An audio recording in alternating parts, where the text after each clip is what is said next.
Hello everyone, welcome back to Howling Hoosier Outdoors. I'm on my way back from doing some other filming for a separate video, and there have been a lot of questions that have been piling up in the comments section and on YouTube channels and on Medium posts and on all these different things that I probably thought I should get around to answering.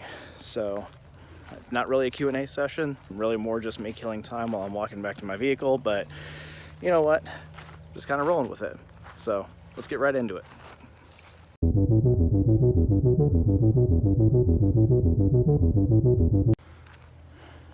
Alright, so the first question that I wanted to answer was, sorry, but I didn't keep the names for anybody who asked these questions, so hopefully it's just something cool that applies to you.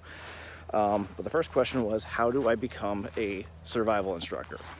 And here in North America, there is not a professional licensing or certification or anything like that to be a survival instructor or a wilderness skills instructor or anything like that. It really comes down to dirt time. And if you're interested in pursuing that route, there are a bunch of schools out there that are nature connection schools, that are wilderness education schools, that are rewilding schools is a term that I've heard, though I'm not a big fan of it. The Air Force and most branches of the military have what's known as SERE, Survival, Evasion, Resistance, and Escape, which is military survival instructors. So those are all routes that you can pursue. One thing I will say though is if you're going to be the route of a wilderness skills instructor, you need to put in the hours and you need to put in the dirt time.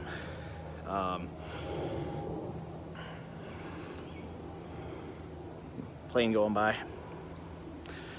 I've seen a lot of individuals who have read a survival guide and went on a few camping trips and have felt that they are competent survival instructors, and that simply isn't the case. You have to put in the hours, you have to put in the dirt time, you have to maintain, in my mind, you need to maintain first aid, CPR certifications, because you are in charge of the lives of the individuals that you are teaching and educating. So kind of probably a more real, in-depth answer than you were looking for, but at least I'm being honest, right?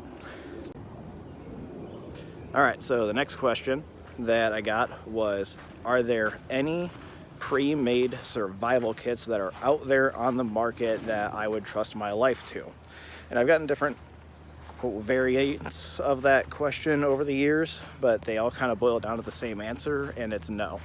The problem with those pre-made survival kits is that they are all pre-made, right? None of them are tailored to you, to your individual needs.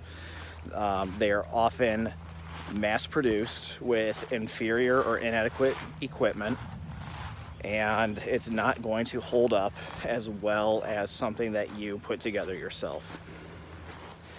And that's really all there is to it. I'm sorry if you thought this whole survival kit in a can thing was gonna save you, but unless you got a lot of dirt time, a lot of experience with that specific kit, you're gonna find yourself in a world of hurt if anything bad actually happens. All right, the next question that popped up on my list. Should I drink my own urine in a survival situation? No, absolutely not. It is gross, it is disgusting, it is full of bacteria. Your urine is not sanitary. I don't know what rumor started that entire thing, but no, as soon as it exits your body, it is contaminated.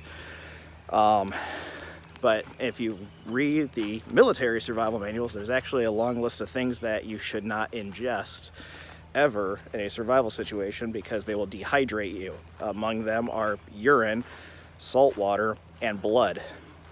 All three of them are basically salt water, but just in different forms. So no, don't drink your urine. Find a way to filter or process natural water that's off the land. All right, the next question. What is the best survival knife for the money? Oh boy, so this will start a riot depending on who you ask, and it will end friendships and destroy families if you give the wrong answer. For me, myself, and I personally, if you are talking a survival knife that is all-purpose and not specifically a bushcraft knife or a combat knife or something along those lines, For me, myself, and I personally, I would go with the Mora Garberg. You can get the carbon steel version, I think anywhere. When I got mine, it was, I think, like 70 bucks. And it came with a really good plastic moly sheath, and it was able to mount to my backpack. I've seen them go anywhere from that all the way up to 120. They come in stainless steel and carbon variants to suit your own individual needs. So if you're in a high moisture environment or along salt water, maybe look into the stainless steel version. I will say that the blade itself is shorter than I prefer. However, dollar for dollar, ounce for ounce, that is the most bang for your buck. It would be the Mora Garberg. All right, next question. Really more of a statement than anything. That's not fat wood, that's waxwood.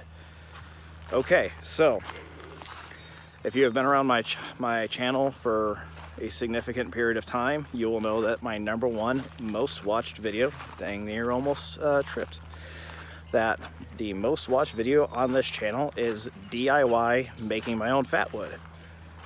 4 or 5 years ago when I made that video, I thought I was being very, very clever, because I'm basically taking this resinous material, wax, and infusing it into the wood like fat wood. And so I thought I was being really clever. I thought that was a nice title, and apparently some individuals felt that that was a very misleading title. And so I like the video. I stand by those fire starters. To this day, they are my favorite. They're my favorite. I keep them in my kit for every camping trip. But if you do feel that I have wronged you, I do sincerely apologize. And I encourage you to go out and find your own fat wood. You can buy them in the hardware store, but nothing's better than harvesting off a nice fresh red pine out in the woods. So again, my sincerest of apologies if I have upset you in any way, shape, or form by my backyard DIY project.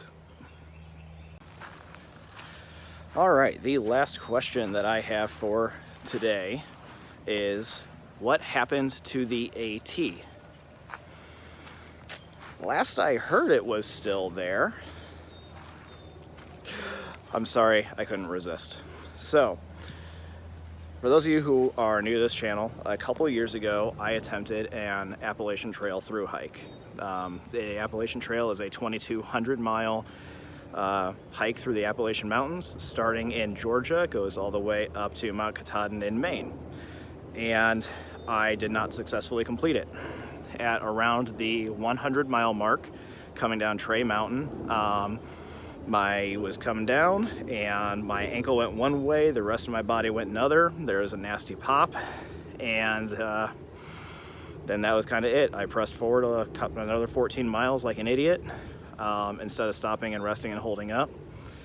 And it just kept getting worse and worse. So I backtracked to a hostel where I posted up for a couple days, and things just were not getting better. So I called it and I went home. After I had healed up a bit, I attempted to try again, starting at Harper's Ferry, which is kind of the midway point.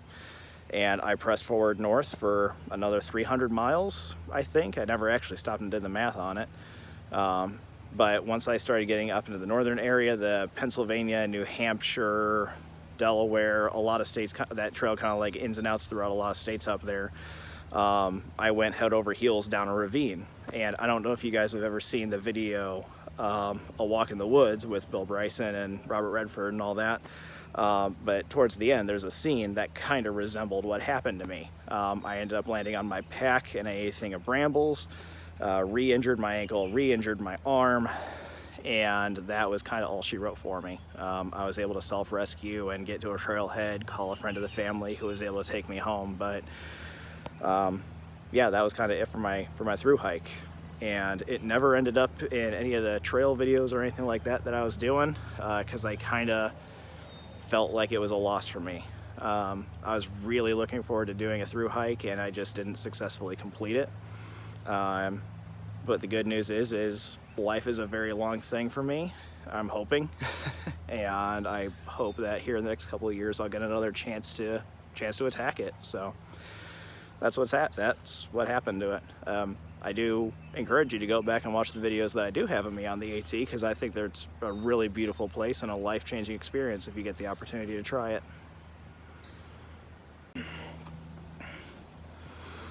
Alright folks, well that's about all I get. I'm actually coming up to my car now, so hopefully you enjoyed this little Q&A, get to know each other session. If you did enjoy it, please feel free to comment and ask any questions, comments, concerns, questionable life choices, or epiphanies that you may have. I'm sorry I couldn't resist that plug. Shameless, I know. But I also do have an Instagram up and running that is Howling Hoosier Outdoors. Feel free to hit me up on there, and if you have any questions or stories that you'd like to share or wouldn't mind sharing, go ahead and send them. So thank you all for watching, folks. Stay awesome.